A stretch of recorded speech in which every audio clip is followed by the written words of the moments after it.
Hey everyone, welcome back to my channel.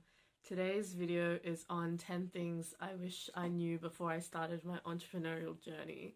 So I had a bit of a think about this, but I really just want it to flow naturally, and because there are so many different lessons that I wish I would have learnt, I hope that this list can really help you.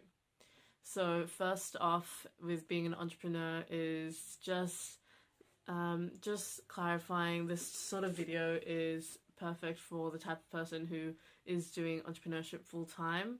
There's going to be a lot of routine and schedule checks. There's going to be a lot of mental health type of content because it's a motherfucking clusterfuck, right?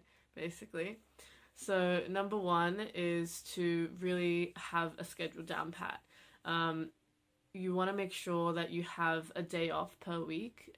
Really, you think that, the hustle culture, that things are just going to get better and, you have to work hard now, but that's just how it's going to be. But really what this ends up in is just major burnout, and you don't actually do any work for like 2-3 weeks because you feel so down in the dumps, and this just doesn't help anyone. So please at least take a day off per week that you're not doing anything work related, and especially in this kind of service-based job, if you're a content creator or if you're in marketing or sales or business, and a lot of the content you're consuming as well is in that field, it gets really difficult to shut off the business part of your brain because especially for me, when I would have spare time or when I was taking a break from study, from work, I would actually be watching marketing strategy videos because I just love marketing so much and I love business so much that it didn't actually feel like I was taking a break.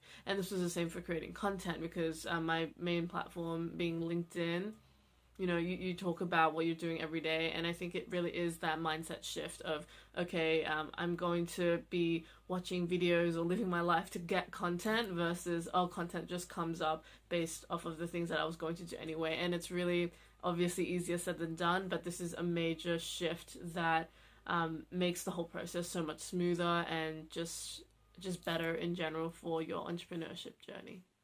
My second tip would be to have a good balance.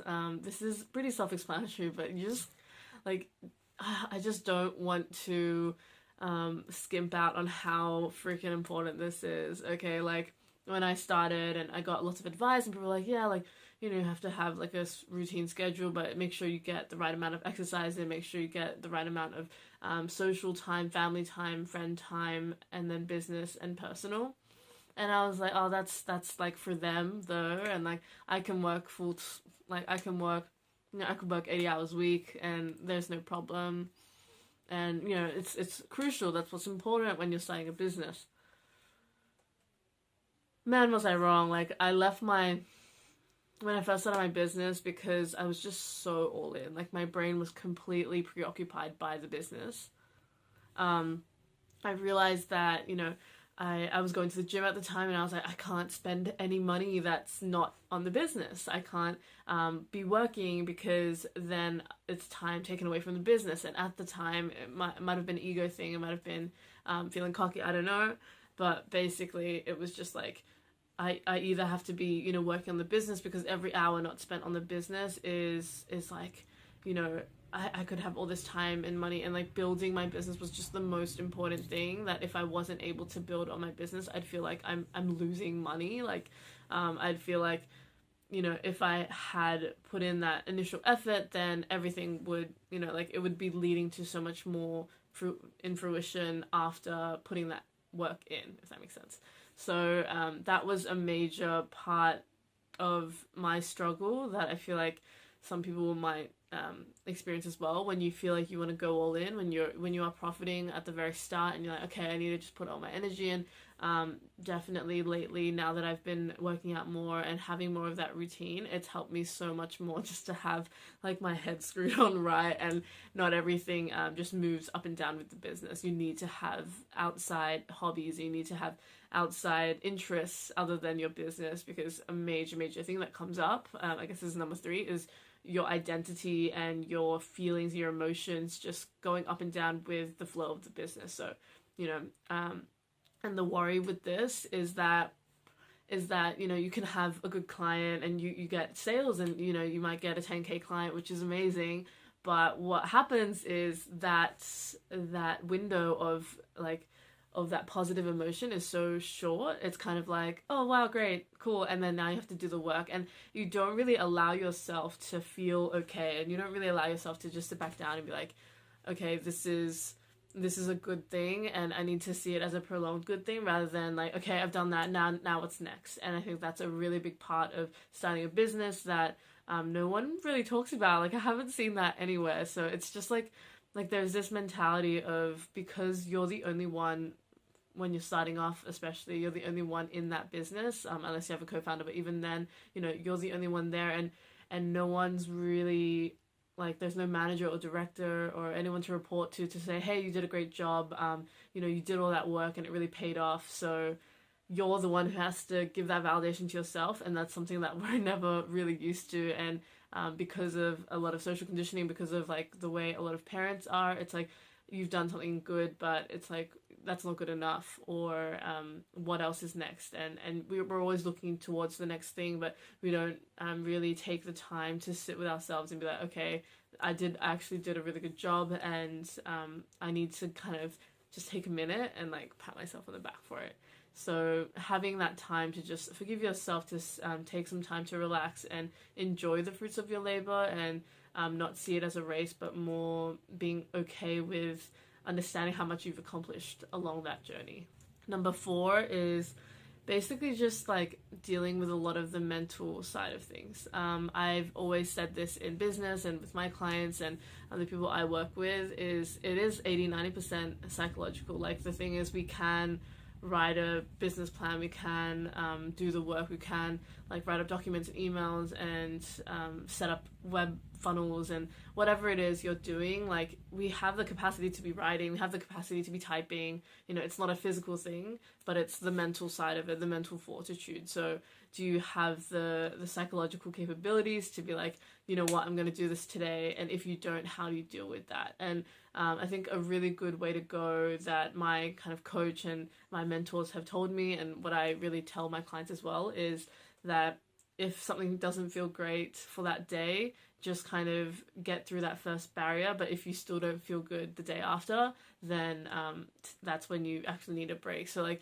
making sure you see what's just the clamoring of procrastination and like the unproductive side of you trying to get out, versus like what is going to be a real issue long term, and how to go about that.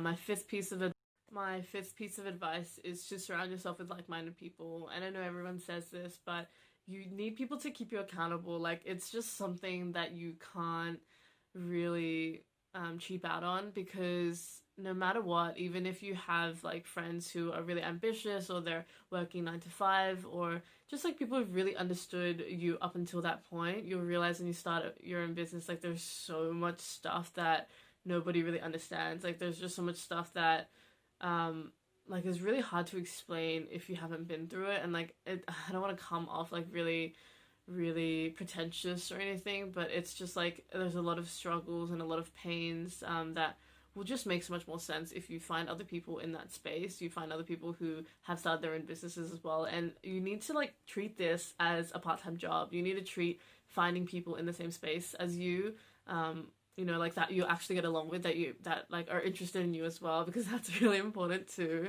Don't force friendships. Like, you want there to be a give and take. You want there to be this equal, harmonious kind of symbiotic relationship. So like, treat it as like a really important part-time job when you're first starting off, and even throughout as well. Like, you want to dedicate time, you want to dedicate hours, rather than just being like, yeah, I wish I could make friends. They're out there. I know that being there, having been there myself, I know like how difficult it can feel at the start, but these days, like, really having that tight community around me, it makes all the difference, and it's 100% worth just investing some time in, and really being able to work on that, so you have that like growth and support and encouragement throughout your journey.